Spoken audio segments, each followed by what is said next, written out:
A Patreon request, we got le gag. Ultimate. The ultimate gag. Well, I think this is the first time. Cette vidéo est réalisée en partenariat avec Audible, la première bibliothèque de livres audio. Vous pourrez y retrouver toutes sortes de sélections de livres que j'apprécie particulièrement. Des livres? Les gens lisent aujourd'hui? Ils lisent quand même? Des bouquins? Non. C'est pas... Ah, so... On the smartphone. Ok. À lire avec les oreilles affûtées. Okay. Et pour plus d'infos, rendez-vous dans la description. Bonne écoute et bonne vidéo. Ok. Gag ultime. Vidéo en couleur. Ultimate gag. Le gag ultime. Le Graal éternellement hors de portée. Beaucoup l'ont cherché et beaucoup s'y sont cassés les dents. Mais aujourd'hui, il est temps d'éclaircir tout ça. J'ai une piste. Elle tient en 3 lettres.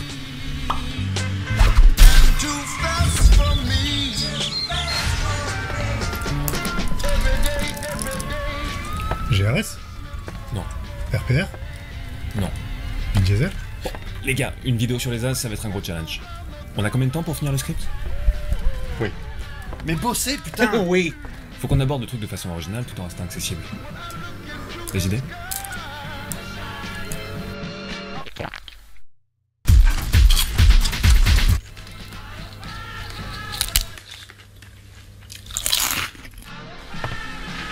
Mais bossez, putain. On peut commencer classique. Quelqu'un qui demande « Ah bah, c'est quoi les as ?» Clarté, élément déclencheur. Clarté.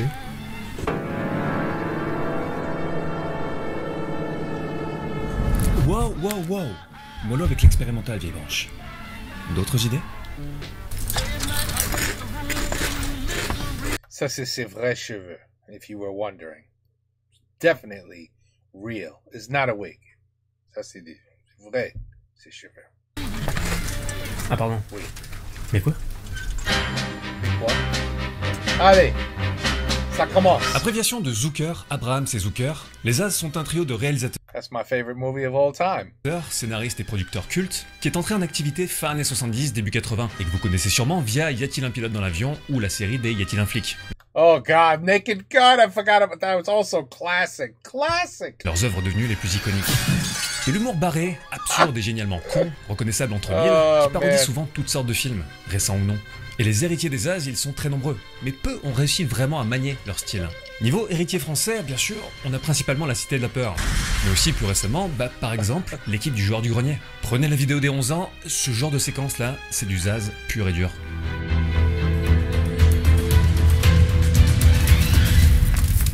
Les As ont passé l'essentiel de leur carrière à la recherche du gag ultime.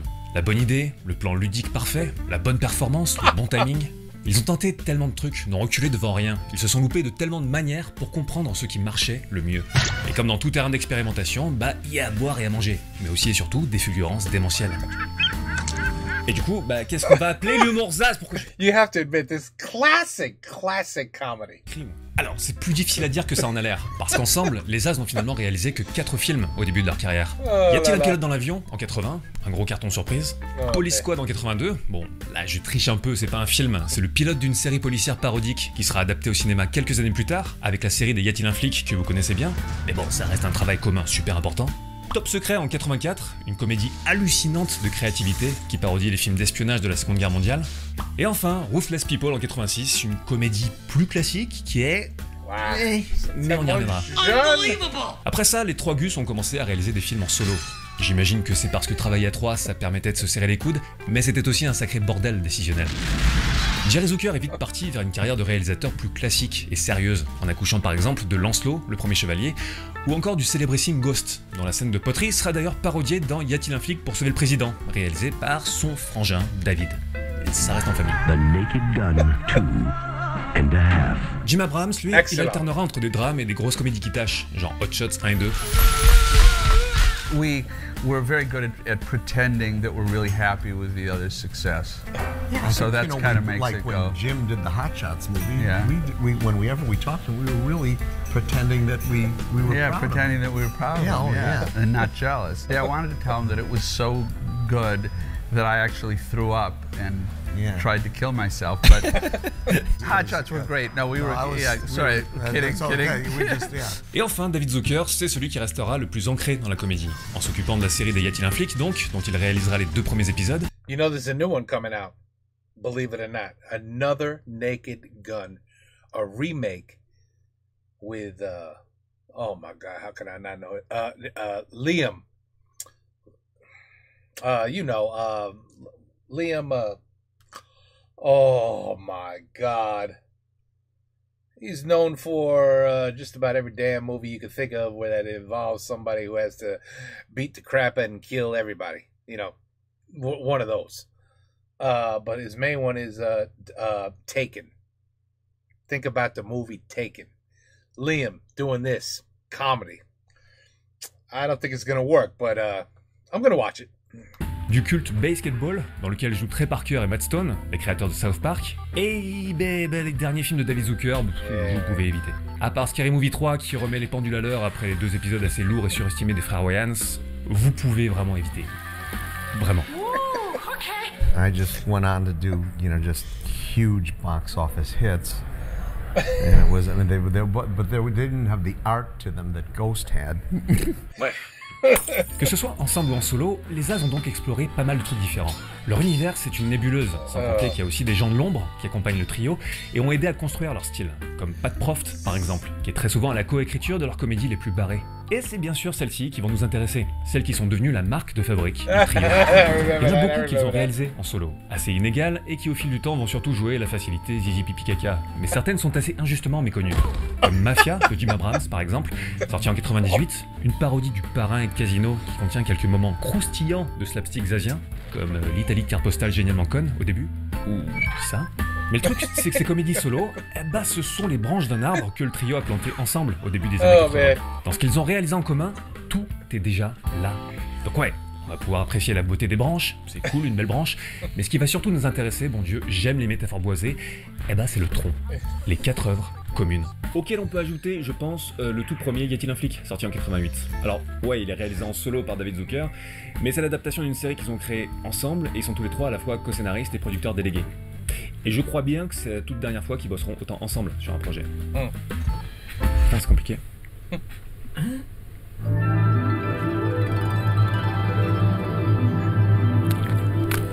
Je crois que c'est important de commencer par là. Une bonne parodie, aussi débile soit-elle, ça demande de la finesse. Ouais. Avec leur premier film, Y a-t-il un pilote dans l'avion, les As ont montré qu'humour con, ça veut pas forcément dire faire n'importe quoi. Y a-t-il un pilote dans l'avion, sobrement nommé Airplane dans sa version originale? I have to rewatch this movie. I do. I have to watch it again. It's been too long, man. I gotta watch it. Because this movie is the ultimate description of this cap. I mean, and Naked Gun. I mean, the ultimate. C'est grosso modo une parodie d'un film catastrophe plutôt obscur aujourd'hui, Zero Hour, sorti en 57. Et bon, je vais pas vous faire une comparaison scène par scène, il y a déjà une très cool vidéo qu'il fait sur YouTube, mais disons que c'est très proche. Oh, I never watched that. Proche. Never saw it. Limite un vrai remake version comique. Oh, wow. Airplane raconte l'histoire de Ted, un ex-pilote traumatisé qui, toujours amoureux de son ex, qui est hôtesse de l'air, la suit à bord d'un avion pour la reconquérir. Avion dans lequel les pilotes vont être victimes d'une terrible intoxication alimentaire. Ted va donc devoir vaincre sa peur de piloter à nouveau.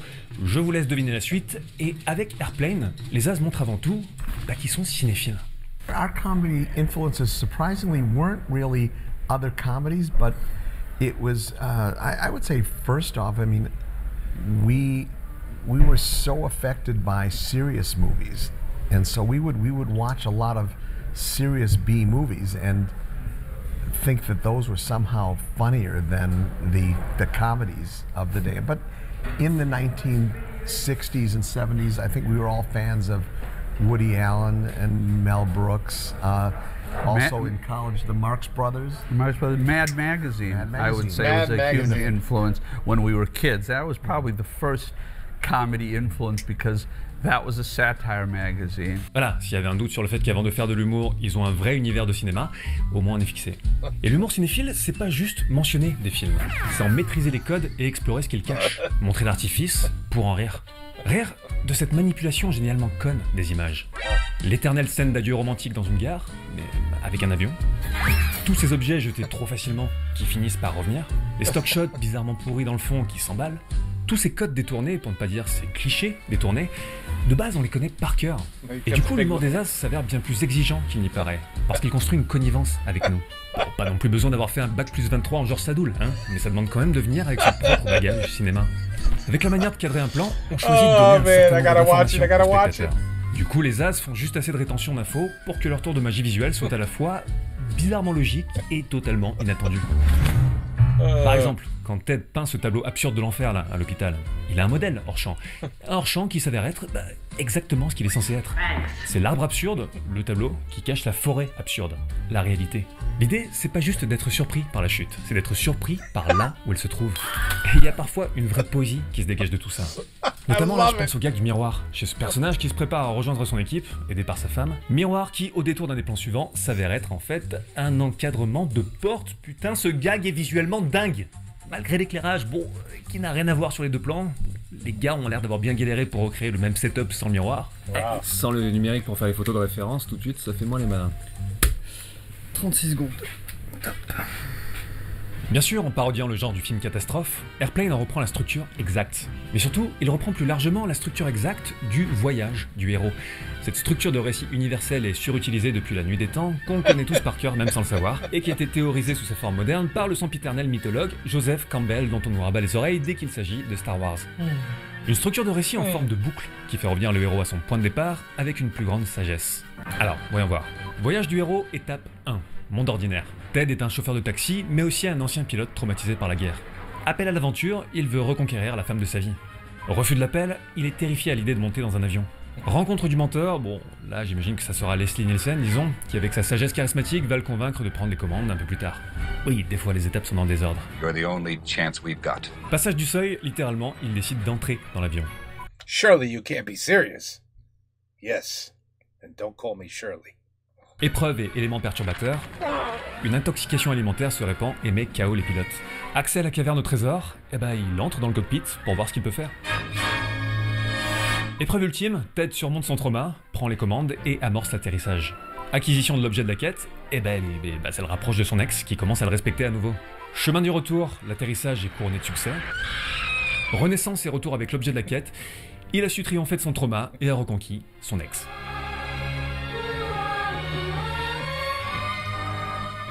Vous voyez, la construction du scénar, c'est pas juste une accumulation de n'importe quoi issue d'un bon délire entre potes. Elle est ultra précise. Et si elle était traitée de façon sérieuse, ça pourrait tout à fait être intéressant. Et oui, cette version sérieuse, on l'a vu, c'est Zero Hour, ok. Mais justement, les As comprennent ce qu'ils détournent. Alors, manier le voyage du héros, ça garantit pas de faire un bon film, hein, particulièrement aujourd'hui où ça a plus tendance à le rendre très chiant et prévisible. Mais ici, c'est une simple base solide pour que l'humour des As puisse parasiter un univers de cinéma qu'ils aiment et surtout, qu'ils maîtrisent. The greatest. I gotta watch it. Ils sont tenus à caster des acteurs à la carrière ultra sérieuse, justement, pour faire les pires débileries avec une poker face de tous les instants. Tu aimes les films sur les gladiateurs? Ce qui fera d'ailleurs éclater auprès du grand public un certain Leslie Nielsen. C'est pour que le film, avant de se tenir en tant qu'avalanche de gags barrés, se tienne en tant que film. C'est ça qui les intéresse. Faire un film. 2 ans plus tard, le pilote de la série Police Squad reprend l'exacte même démarche, mais en parodiant le polar cette fois-ci. La série a été annulée au bout de 6 épisodes, et ce n'est que quelques années plus tard, à travers la rediffusion et la sortie VHS, qu'elle deviendra un carton, et déclenchera donc l'adaptation ciné qu'on connaît bien.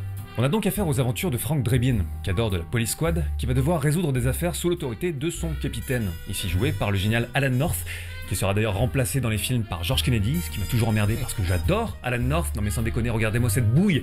Sois mon papy s'il te plaît. Est-ce qu'il mangeait des chop suey? Et là encore, on a une parfaite maîtrise des codes. Le fameux faux freeze frame qui conclut chaque épisode. Les faux fonds absurdes qui défilent derrière les voitures, qu'on retrouvait d'ailleurs déjà dans Airplane. Ah mais les gars s'emmerdent pas, hein. Quand un gag leur plaît, il leur plaît. Ou encore cette fusillade très intense entre Drebin et la méchante, où le plan large finit par révéler que les deux persos sont limite à bout portant. I love it. Ça vous rappelle rien? Ah bon d'accord, j'insiste pas.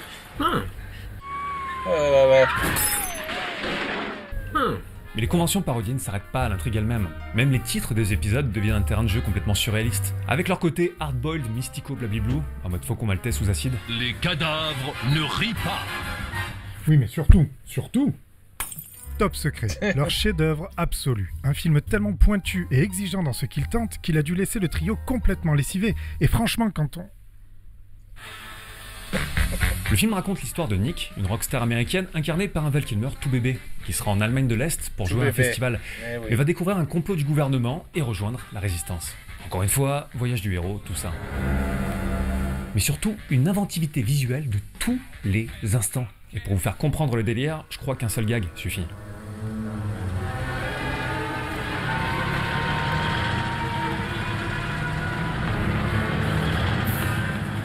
Cette illusion d'optique, on l'a tous eu dans un train à l'arrêt, en croyant qu'on bougeait, mais en fait c'était juste le train à côté. Mais en faire quelque chose de cinématographique, c'est pas la même limonade. Ça là, ça coûte rien de l'écrire, hein. Mais bon Dieu, faut assumer derrière et construire un faux quai de gare. C'est pas rien. Ça, c'est le gag de quelqu'un qui se pose des questions sur les images. Ce film a dû être un cauchemar à découper et à mettre en place, parce que tout est tellement précis. Pour une approche complémentaire d'ailleurs, je vous conseille l'excellente vidéo de cinéma sur l'humour, qu'on a de toute évidence plagié puisqu'on porte des cravates et qu'on fait des zooms. Femme qui rit à moitié dans son lit. Et bon, Top Secret, je vais pas trop m'éterniser, parce qu'on va y revenir. Et enfin, après l'explosion de créativité qui était Top Secret, retour à une comédie classique. Ruthless People en 86. Alors excusez-moi, on va pas y passer. You know what? I never saw this movie. Never. I seen him, you know, I watched Twins. And I mean, I saw a lot of his movies, but I never saw this one. C'est 3 jours, hein. Mais c'est une commande, un film qu'ils n'ont pas écrit. Et pourquoi pas, hein? Mais le film est juste... En gros, c'est une satire de la culture freak des années 80, en racontant comment un businessman teubé veut tuer sa femme teubée, femme qui se fait kidnapper par un couple teubé, tandis que la maîtresse teubée du businessman teubé fait double jeu avec son amant vraiment teubé. Bref, c'est une farce vaudevillesque où ça court dans tous les sens et où ça parle très fort, parce que faire du bruit apparemment, c'est drôle. Oh my God! Jesus Christ! I don't know! All right. Ruthless People, c'est un peu comme si Invasion de Los Angeles de Carpenter n'était pas de la SF. So I didn't miss anything special, did I? From what he's saying, I missed nothing. Et était chiant. Pourtant, c'est des acteurs que j'aime bien, hein. DeVito et Bette Midler, voilà quoi. Et ça surjoue à 2000%. C'est un style, faut aimer. Moi, c'est pas le cas. They want the Rolex! $2 million? Desperate people! All right! C'est le dernier film que les As ont mis en scène ensemble. Et ils ont dû se dire, oui, bon, pas besoin d'être à 3 pour faire ça. D'ailleurs, de base, ça doit être assez compliqué de réaliser à 3. Apparemment, Jerry Zucker était le plus impliqué dans la mise en scène, en s'occupant des mouvements de caméra, tandis que les deux autres étaient souvent derrière le combo, pour voir directement ce que ça donnait à l'image. Pourquoi pas. Mais en voyant Ruthless People, c'est étrange, mais j'ai eu l'impression que les As sont pas du tout à l'aise. Comme s'ils étaient arrivés au bout d'une logique avec Top Secret, avaient voulu tenter autre chose, ce qui est compréhensible, et que maintenant, ils regrettaient presque d'être là. Bon, le film a eu un joli succès. Et engager le trio sur Ruthless People, c'est un peu comme engager Michel Gondry pour faire Green Hornet. Je vois juste pas l'intérêt. Après, peut-être que ça a été une super expérience pour eux, je sais pas. Mais ferme bien ta gueule alors!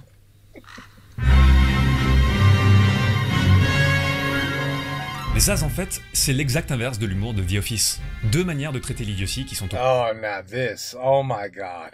Oh la la. Oh, these... Oh man, I love this video, man. This guy knows his stuff. Posé.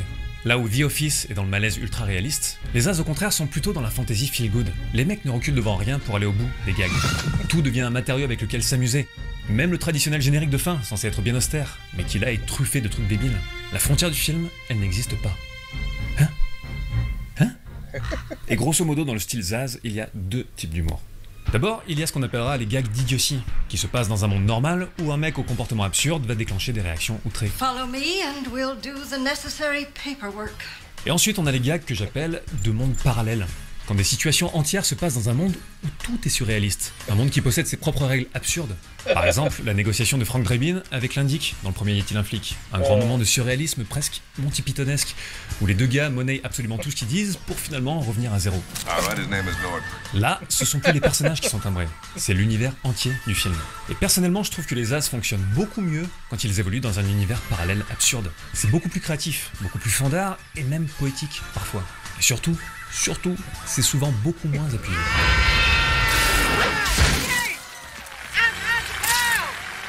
Ça, par exemple, bof. It's weird seeing O.J. Simpson. I'm not gonna lie, it is weird looking at his ass. So young and innocent.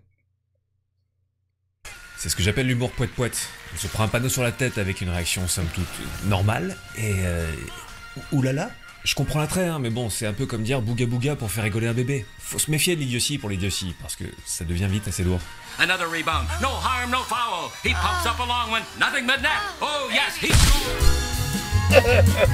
Bon, pour moi, le film le plus représentatif de cet humour d'univers parallèle, c'est Top Secret. Oh là les là. As construisent un monde où les choses ne correspondent jamais tout à fait à ce qu'elles sont censées être. Un corps plus solide qu'un pont, une moto qu'on attache comme un cheval, une lanière qui s'avère tenir les cheveux du gars et pas son casque, et tout ça c'est juste dans l'intro, hein. Le film mitraille sans répit. Un délire finalement que n'aurait pas renié un Jacques Tati avec son comique de situation poétique, ou même les surréalistes eux-mêmes, notamment Louis Buñuel quand il fait par exemple Le Fantôme de la Liberté en 74, une sorte de cadavre exquis filmique qui s'amuse à retourner les conventions comme des crêpes. Les conventions de narration déjà, en explosant complètement la logique de son récit, mais aussi notamment les conventions sociales, comme avec ce dîner improbable où les gens chient ensemble autour d'une table et s'isolent discrètement pour aller manger. Parce que, ouais, qui a décidé que l'un était plus honteux que l'autre? Tu t'occupais. Oh, pardon. Forcément, les As, c'est moins bien considéré parce que beaucoup plus potache, mais fondamentalement, quelle est la différence? On est dans la même démarche. Les clichés, c'est exactement ça. On a orienté ton regard d'une certaine manière tellement de fois que tu te poses même plus la question. Et ces films, cette question, ils la posent. Et encore une fois, absurde, ça veut pas dire faire n'importe quoi. If you could tell, my favorite is the dumbest comedy you could think of is my favorite. Dans sa façon d'être écrit, le bon absurde, il a un sens. De toute manière, l'humour absurde, c'est une façon d'exorciser l'absurde du monde, qui est flippant parce qu'il est totalement chaotique. Du coup, paradoxalement, l'humour absurde, il a une forme d'ordre. Non. Oui. Prenez le gag de la statue de pigeon dans le parc. Bon, déjà, il est drôle en soi. À la place de l'éternelle statue de personnage historique qui se fait chier dessus, donc par les pigeons, on a un parc avec une énorme statue de pigeon au milieu. Merci David. Mais surtout, les As savent ne pas se précipiter. On voit la statue au début de la scène, puis la scène se déroule en se resserrant sur la discussion entre nos deux personnages principaux, qui sont en fuite. On a le temps d'oublier, et à la fin, quand la tension monte, les deux tentent de se faire passer pour un couple, pour tromper la vigilance des patrouilles.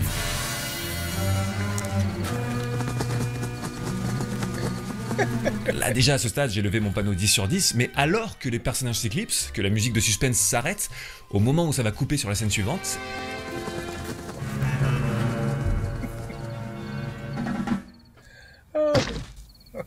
C'est timé à la fraction de seconde près. Comme si les conventions filmiques imposaient un rythme et des coupes tellement prévisibles que juste après, si on s'attarde un peu trop, bah tout retombe comme un soufflet. Comme si le film avait rentré son ventre trop longtemps et qui relâchait tout, essoufflé. Et bim, on revient à l'humour cinéphile. Les inconnus. C'est dingue, mais juste en laissant traîner un moment ridicule, tu poses une question plus profonde qu'il n'y paraît. Il se passe quoi après une coupe de cinéma? Bah rien, désolé. Le récit, l'émotion, le suspense, ils se sont fait la malle. Ici, la scène se délite dans n'importe quoi, et les figurants vont sûrement aller fumer une clope. Ce gag, c'est comme un millefeuille. C'est un jeu constant sur notre attention, en se demandant comment tel ou tel plan, par sa longueur ou son cadrage, va susciter telle ou telle attente, pour mieux la déjouer ensuite.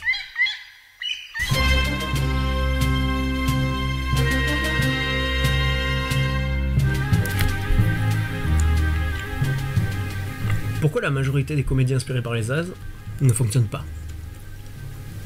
Les couilles. Les couilles? Allons bon. Alors vous les connaissez, hein, les héritiers autoproclamés. Les epic movies, les vampires suck, les spartatouilles, etc. Ces trucs à chier qui nous font cringer juste en voyant les bandes annonces. Bon, alors prenons pas du tout au hasard cette scène dans Epic Movie, qui représente bien le problème de toutes ces parodies de merde. Là, du coup, on est sur une parodie de Charlie et la chocolaterie. Et bon Dieu, Crispin Glover, mais ça me fait mal au cœur de te voir là-dedans. What? Là, c'est quoi le gag? Willy Wonka met des parties humaines dans ses friandises. Soit. Donc, on amène un mec sur un brise-couille, parce que nut en anglais ça veut dire noisette, mais aussi couille, haha, voilà, les bonnes barres, et on lui fait, bah, les bonnes barres, look at him, met les couilles dans des paquets de chocolat. Alors, déjà, elle tombe d'où? Bonne question, puisque le mec porte encore son jean. Mais surtout, y a rien! C'est le niveau 0 d'écriture de blague, ils essayent même pas. On part du principe qu'un mot a un double sens, au mieux bon, ça fait un clin d'œil qui fait sourire, mais là non, il faut annoncer la vanne, l'expliquer, puis la montrer platement, sans aucune trouvaille de mise en scène un minimum marrante. À la limite, s'ils avaient coupé ailleurs avec un bruit improbable, qui n'est pas un bruit de cartoon pour teubé comme celui-là, et une musique un peu plus décalée, ça aurait pu sauver les meubles et moins prendre les gens pour des cons. Je sais pas moi, comme ça.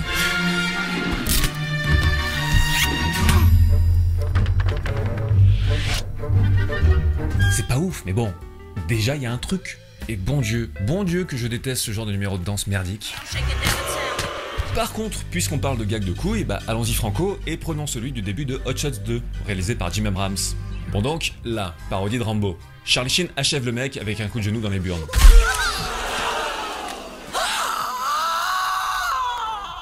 Van Damme.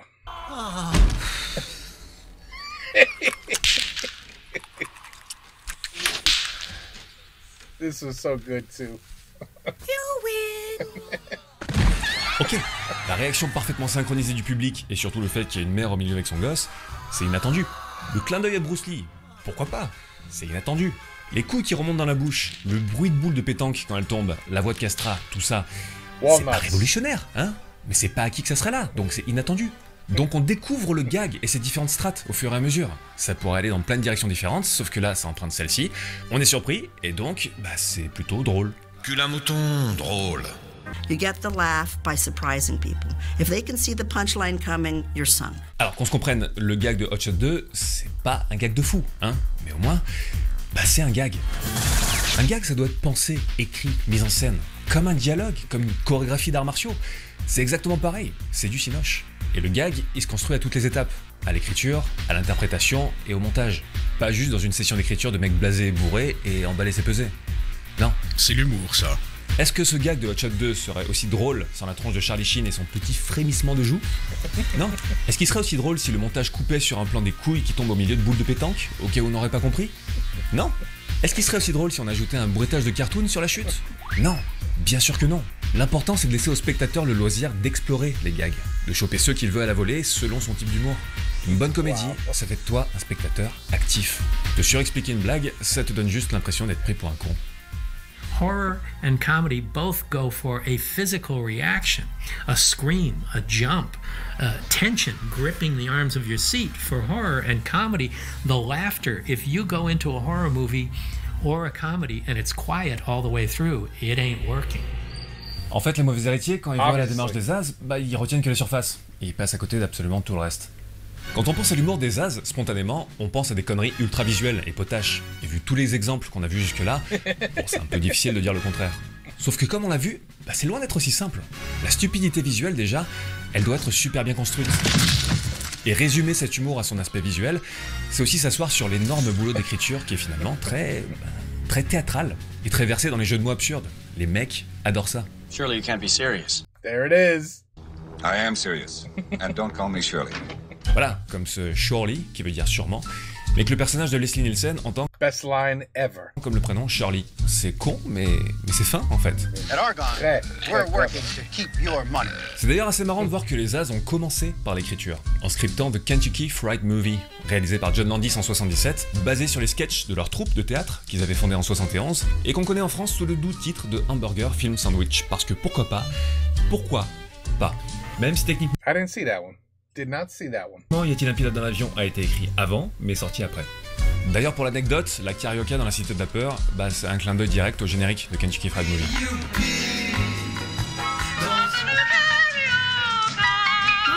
Et Kentucky Fried Movie, bah, c'est un peu les Monty Python à l'américaine, une série de sketchs divers, variés et survoltés qui s'attirent la télévision, ce qui donne une sorte d'explosion de n'importe quoi, joyeux et trashos, aussi déstructuré que Airplane sera structuré. That's right, Frank. Et du coup, bah, c'est aussi longuet, inégal et brouillon. Comme tout ce segment parodique des films de Bruce Lee qui n'en finit pas. Mais surtout, le film montre à quel point on ne peut pas séparer l'écriture et la mise en scène chez les As. Leurs scénarios ont besoin d'une mise en scène vraiment particulière. Bon, ça et là, on sent les prémices de ce qui deviendra leur style visuel, avec ce qui se déploie parfois à l'arrière-plan. Mais John Landis filme surtout le truc comme une comédie assez classique. Il fait souvent des raccords au milieu des gags pour attirer notre attention sur tel ou tel truc, sans que ce soit vraiment nécessaire. Voilà, là par exemple, pourquoi couper plus proche de la tronche du mec? Je ne sais pas. Et là, pourquoi couper au milieu des mecs qui tombent? Je ne sais pas non plus. Ça visuellement, bah, c'est un peu l'inverse de ce qui deviendra l'univers Zaz, où l'humour est très chorégraphié et où beaucoup des meilleurs gags se déroulent d'une seule traite, sans coupe, ce qui accentue le ridicule génialement nul de la situation. I love it. Zip died this morning. Et quand ils se tiennent pas à ça, bah tout de suite ça se sent. Là par exemple, dans Top Secret, ce moment où la ballerine évolue gracieusement sur les paquets des mecs stoïques, bah il coupe étrangement sur un plan plus serré. Et pourquoi? mais vraiment, pourquoi? Je veux dire, vu le grain dégueulasse du deuxième plan, ça se voit que c'était même pas un plan à part entière qui était tourné. C'est juste le même plan, mais un peu plus zoomé dans l'image. Là, clairement, ça leur a été imposé par des gars qui leur ont dit que le gag était pas assez clair. Et du coup, bim, gros zoom dégueulasse qui sert à rien. Si tu fais plus confiance à ton gag, bah tu tombes dans un entre-deux bizarre et pas terrible. True. Donc, quand les Zaz écrivent sans mettre This guy knows his gags. en scène, ça donne Hamburger Film Sandwich. Mais quand ils mettent en scène sans écrire, ça donne Ruthless People. 2 films pas tout à fait Zaz. Vous avez mangé cette chaise? Bon, on commence à toucher quelque chose, les gars. Et voilà, tu vois. C'est quoi ton chacha? Tu vois mon gars, la grande force des Zaz, un des trucs les plus reconnaissables, c'est le comique de second plan. Quand tu vois des trucs de fou qui se passent derrière l'action principale. Et parfois, c'est tellement réussi que ça parasite même la compréhension. Par exemple, les Zaz font souvent ça pour rendre une scène d'exposition moins chiante, mais à la fin, bah tu te rends compte que du coup t'as rien écouté. Et le fait que ces trucs se passent au second plan, ça donne à ces moments une sorte de ridicule dérisoire. Ooh, Fantasy Island. Holy shit. Just reminded me of that. Wow, that's an oldie. That's an old show. Comme le petit pouf merdique du coyote qui tombe au fond du ravin. Classic. On est bien peu de choses. Et mine de rien, ça donne aussi une profondeur à cet univers. Il est vivant, il s'y passe des trucs en dehors du récit principal. Du coup, niveau mise en scène, bah il y a très peu de flou dans les films des Zaz. On a quasiment toujours une très grande profondeur de champ, pour voir très loin. Dans ce sens, c'est très théâtral. Et même les plans où il se passe a priori rien derrière, la profondeur de champ reste très grande, pour que l'œil reste attentif. Ça crée une atmosphère de... tout est possible. Donc, dès qu'on fout le second plan au premier plan, bah forcément ça perd. D'ailleurs, c'est aussi pour ça que j'ai autant de mal avec Ruthless People. L'humour des Zaz est tellement riche de ces différentes couches de plans normalement. Et là, ouais, bien sûr, le délire du film, c'est pas du tout le même. Mais quand les Zaz, justement, ne s'intéressent plus à l'arrière-plan et aux différents niveaux de lecture des gags, bah tout devient monodimensionnel, littéral. Les mouvements de caméra qui se veulent un peu cool ont juste l'air forcés, à côté de la plaque dans leur univers. Un peu comme les personnages du film, vous me direz. Donc bon, c'est ton sur ton. La grande leçon des Zaz, c'est donc celle-là. À moins que tu veuilles faire de l'humour de répétition qui va au fin fond de la gênance, ce qui devient un effet comique en soi, eh ben moins tu appuies le gag, mieux ça marche.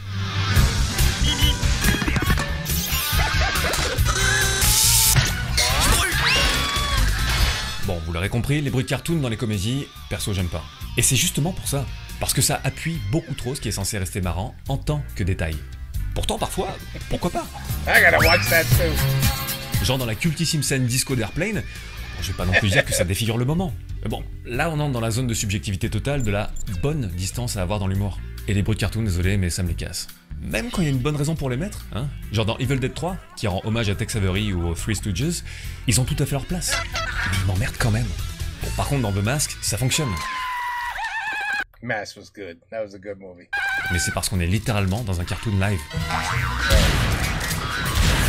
Mais dans l'humour des Zaz, comme tout est fondé sur le décalage entre le désuet et l'extraordinaire, entre le sérieux et l'absurde, ce qui est un équilibre très délicat, comme dans cette scène de danse complètement débile mais très sérieuse de la haute société, dans Top Secret, et bah les bruits de cartoon ont tendance à le casser, ce décalage. On ne te laisse plus le soin de décider si tu dois rire ou non. On te dit quand rire. Pourquoi Leslie Nielsen est tellement drôle dans Airplane? Parce qu'il joue toutes ces scènes avec un sérieux total. Absolutely, 100%. I agree, my friend. I agree. I mean, Liam is not going to be able to do it. I'm sorry. He's not going to be able to do it. This guy right here, he's our legend. Les bruits de cartoon, c'est comme lui demander de se tourner vers le spectateur et de lui faire un clin d'œil. The thing is that we know that we're being funny, but you can't let the audience know for 1 second that you're trying to be funny, not for 1 second. Right. Although I will do almost anything I can for a laugh. Prenons un autre exemple. Dans cette scène de Top Secret, le couple de héros essaye de s'enfuir. Ils ouvrent des portes dans un couloir, dont celle d'un placard où c'est marqué concierge. Alors bon, t'imagines que c'est le local du gars, quoi. Et ce local contient littéralement un concierge qui ne fait rien et qui est juste content d'être là. La porte se referme et basta. Ce gag, il est génial parce qu'on ne s'attarde pas dessus. Si tu coupes sur un gros plan du concierge et son expression de ravi de la pastorale, c'est fini, ça marche plus. Alors c'est tentant de rajouter des plans, hein, mais c'est le paradoxe. Plus le gag est random, plus il faut être rigoureux dans sa façon de le mettre en scène. Simple, mais rigoureux. Tiens, maintenant prenons le mal-aimé The Predator. The Predator. Ouais, a priori ici, c'est plutôt improbable. Mais pendant cette scène de poursuite, la nana qui se tire par erreur une seringue dans la jambe et tombe en travers du champ sur ce plan, là, bah ça, là, c'est du Zaz pur jus. Bon, c'est pas forcément ce qu'on espère trouver dans un film Predator, hein, je conçois. Mais en tant que gag visuel, bah ça fonctionne parfaitement. Et encore une fois, si tu coupes sur la nana au sol qui fait « Oh là là, ah oui !» tous les faits se cassent la gueule. Exactement comme dans La folle histoire de Max et Léon, en fait. Un film sympa, mais où la mise en scène sabote hélas beaucoup de gags. La scène au tout début, par exemple, où Léon compte fleurette à cette nana, quelqu'un les interrompt et la jette dans l'eau. Ok, pourquoi ne pas rester sur ce plan? Ça serait bien mieux. On voit la nana sortir du champ de façon chaotique, on entend plouf, on enchaîne direct avec la discussion entre le gars et Léon, et basta. Mais là, non. Ah, Merde. Je connais ce gars. Il est très drôle. Est-ce que je l'ai vu? Je l'ai vu quelque...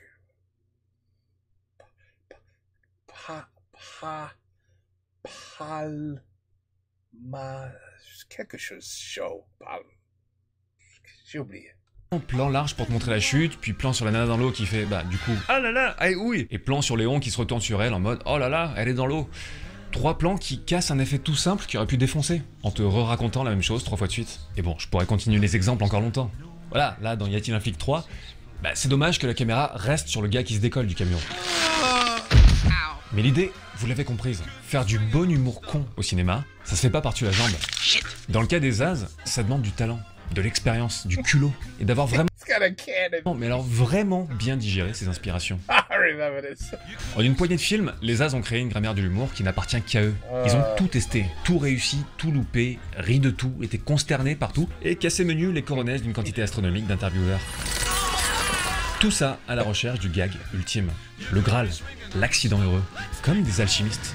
Un gag cinéphile mais pas péteux, à la fois intelligent et con, fou mais logique, qui ne s'impose pas mais au contraire te laisse venir à lui, sans payer de mine. Mais du coup, le gag ultime, c'est quoi? Everything he just showed us. Ce sont les amis qu'on s'est fait en chemin. This guy, I like this channel, man. This guy knows his comedic movies. Let's just say that. He knows them. And he knows. I agree 100% with you, my friend. 100%. You have to act serious. You can't act like you're funny, right? You're not supposed to laugh at your own jokes. You know what I mean? Like, just be serious. Naked Gun. Oh, poor Liam. I'm telling you, he's not going to be able to do it. No one's going to be able to follow. It's not possible. He's holding it straight. Very good. Très bien. How long? Ils vont faire ça pour the next minute?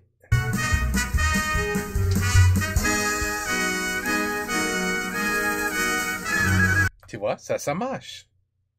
She looked serious. What the hell's going on here? And then left. That's comedy. Lui, il comprend.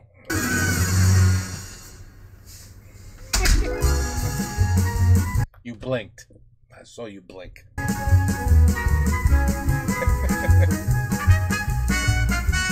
C'est pas facile.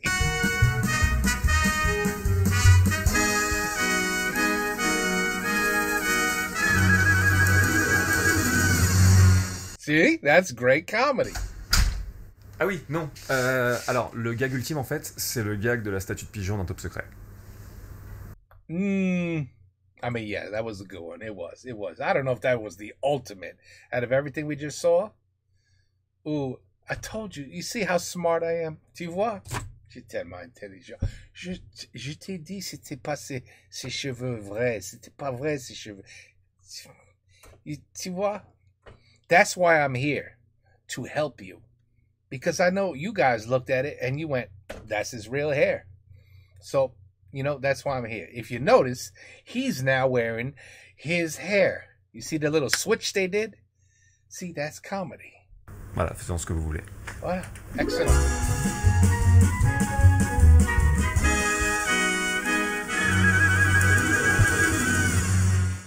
Bam! La vidéo a été réalisée en partenariat avec Audible. Cette vidéo, c'était excellent. Merci à eux et merci à toutes et à tous de l'avoir suivi. N'hésitez pas à faire un tour sur Audible, les infos sont en bas dans la description et en... are serious classics. En plus, vous pouvez profiter de 2 mois d'abonnement gratuit. Elle est pas belle la vie? Oui, la vie est très belle quand on rit. Quand on rit, la vie est très brie. I say bright. Anyway, it doesn't matter. I was trying to make it rhyme and it would have sounded cooler. Anyway, Les Gags Ultimate. I couldn't agree more. My man picked some of the best movies I've ever seen in my life. I swear to you. These are funny movies, people. If you have not seen them, you have to watch them. They are hilarious. Although Ruthless People, I don't know, Maybe I just have a good sense. You know what I mean? Like, I've never watched that one. He kind of said, it wasn't that funny. You know what I mean? And the other one, what was the other one I didn't see? There was another one in there I didn't see either. And he was like, wasn't that funny. So maybe I make good choices when I just skip a movie. I don't watch it. Superman dans 2 jours. Superman. I'll let you know. I'll be honest with you. Listen, it was terrible. It sucked. It was really good. I mean, it's a remake, basically. I mean, Lex Luthor, it's the same shit. You know what I mean? But it's going to be, updated with, better, instead of the first Superman that probably would cost like 10 million. Now it costs like 10 trillion. That's all. So it's going to be a little, like, it should be better. I know money doesn't mean shit when it comes to movies. Because the best movies, some of the very best movies have a budget of about, I don't even know, like $500,000. You know what I mean? Like nothing. The whole movie. You ever watch Whale? I'm not saying that's the greatest movie. But Whale, the entire movie is in an apartment. It's in an apartment. The entire movie. What do you think the budget was for that? And it was a good movie. It was a good movie. But anyway, Le Gag Ultime. I want to say ultimate so badly, but ultime. And he got them all right. Take care. Peace out. A la prochaine.